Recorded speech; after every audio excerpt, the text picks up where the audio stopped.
गांव के एक छोटे से घर में रामलाल और उनकी पत्नी सुनीता अपने दो बच्चों मनीष और नीरू के साथ रहते थे। रामलाल एक साधारण किसान थे और उनके पास ज्यादा आमदनी नहीं थी। परिवार का गुजारा खेतों से आने वाली उपज पर ही होता था। सुनीता एक कुशल गृहिणी थी जो घर और बच्चों का पूरा ध्यान रखती थी। लेकिन रामलाल की उम्र अब ढलान पर थी। खेतों में काम करना उनके लिए मुश्किल होता जा रहा था। वह अक्सर सोचते, मुझे मनीष को जिम्मेदारी सौंपनी होगी, अब वह बड़ा हो गया है। मनीष 18 साल का था, लेकिन उसकी सोच अभी भी बचपन जैसी ही थी। वह दिन भर दोस्तों के साथ खेलता और घर की जिम्मेदारी से बचता। एक दिन रामलाल ने मनीष को अपने पास बुलाया और कहा, बेटा, अब तुम्हें कुछ जिम्मेदारियां उठानी होंगी। हमारे खेत और घर को संभालने के लिए तुम्हारी जरूरत है। मनीष ने अनमने मन से सिर हिला दिया, लेकिन असल में वह अपनी आजादी छोड़ने को तैयार नहीं था। उसने सोचा, पिताजी कुछ दिन बात करेंगे, फिर खुद ही सब संभाल लेंगे। रामलाल ने देखा कि मनीष अभी गंभीर नहीं है। उन्होंने सोचा कि उसे जीवन का असली महत्व समझाने का समय आ गया है। अगले दिन रामलाल ने घर में सभी से कहा, अब मैं बीमार हूं और खेतों में नहीं जा पाऊंगा। मनीष को ही सब देखना होगा।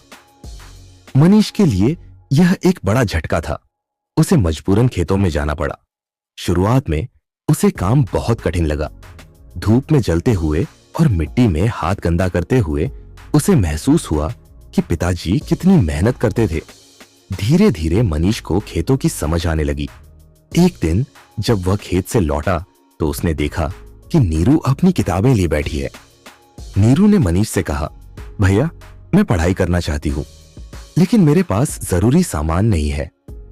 मनीष ने अपनी छोटी बहन की आंखों में पढ़ने की चाह देखी।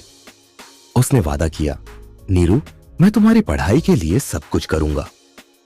अब मनीष का दृष्टिकोण बदल चुका था। उसने महसूस किया कि घर की जिम्मेदारी केवल काम करने तक सीमित नहीं है, बल्कि अपनों के सपनों को पूरा करने में भी है। समय के साथ मनीष ने खेतों को अच्छे से संभाल लिया। उसने एक छोटी दुकान भी शुरू की, जिससे घर की आमदनी बढ़ने लगी। नीरू ने अपनी पढ़ाई पूरी की और एक शिक्षिका बन गई।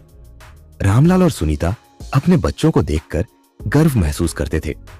रामलाल ने मनीष से कहा, बेटा, अब मुझे यकीन हो गया है कि तुमने जिम्मेदारी का मतलब समझ लिया है।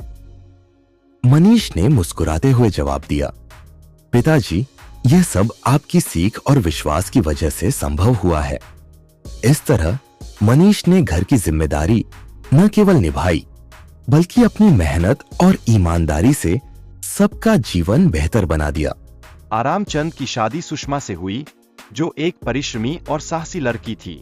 हालांकि शादी के बाद उसकी आलस्य की आदतें स्थिर रहीं, जिससे उनके जीवन में संघर्ष बढ़ गया। सुषमा ने अपने ससुर से शिकायत की कि उसका पति काम नहीं करता है। उसने अपनी निराशा व्यक्त की कि उसकी जिंदगी बर्बाद हो रही है और उसे कुछ करना चाहिए, जिससे परिवार की स्थिति और भी नाजुक हो गई। आरामचंद के पिता की मृत्यु के बाद उसके आलसी व्यवहार में और वृद्धि हो गई। अब कोई भी उसे समझाने वाला नहीं था, जिससे सुषमा का तनाव और बढ़ता चला गया। पत्नी की मेहनत और पति की आलस्य के कारण घर में तनाव बढ़ता जा रहा है। इस स्थिति ने परिवार में असंतोष की एक गहरी भावना को जन्म दिया है। रामचंद्र गांव के लोगों से बार बार कर्ज मांग रहा है, जो उसकी वित्तीय स्थिति को और बिगाड़ रहा है। उसकी यह आदत उसे गांव में अपमानित कर रही है और उसके आत्मसम्मान को भी चोट पहुंचा रही है। गांव का मुखिया रामचंद्र की चालाकियों से तंग आ चुका है और अब उसने उसे उसके कर्ज के लिए जवाबदेह ठहराने का कठोर निर्णय लिया है।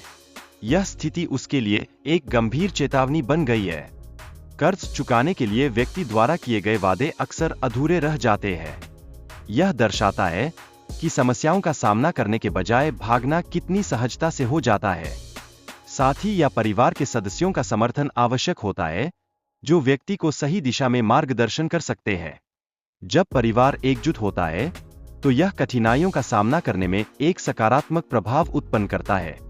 कभी कभी कठिनाइयों का सामना करने के लिए अनोखे उपायों का सहारा लेना पड़ता है। जैसे व्यक्ति ने अपने जानवरों को बेचकर कर्ज चुकाने का साहसिक निर्णय लिया।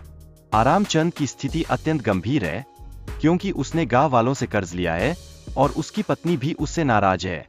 यह उसे एक कठिन मोड़ पर ला खड़ा करता है। संत बाबा ने उसे सलाह दी कि आलस्य को त्याग कर उसे स्वयं मेहनत करनी चाहिए ताकि वह अपनी समस्याओं का समाधान कर सके। यह सलाह उसके लिए एक नई शुरुआत का संकेत बन गई। बाबा ने उसे बैल की शक्ति से भर दिया, जिससे वह अपने खेतों में श्रम करने में सक्षम हुआ। यह उसकी मेहनत का एक नया चरण था, जो उसे आगे बढ़ाने में सहायक बना। मुखिया जी ने आरामचंद को समाप्त करने की योजना बनाई, लेकिन उसकी निष्ठा से सभी डर गए। यह दर्शाता है कि कभी-कभी डर विवेक को रोक सकता है। आरामचंद ने अपनी मेहनत से कर्ज चुकाया और गांव में समृद्धि लाई। यह तथ्य स्पष्ट करता है कि मेहनत का फल हमेशा मीठा होता है। सुषमा ने आरामचंद की मेहनत को लेकर चिंता जताई और साधु बाबा से मदद मांगी। यह रिश्तों में संवाद और चिंता के महत्व को स्पष्ट करता है, जो एक सशक्त परिवार की पहचान है।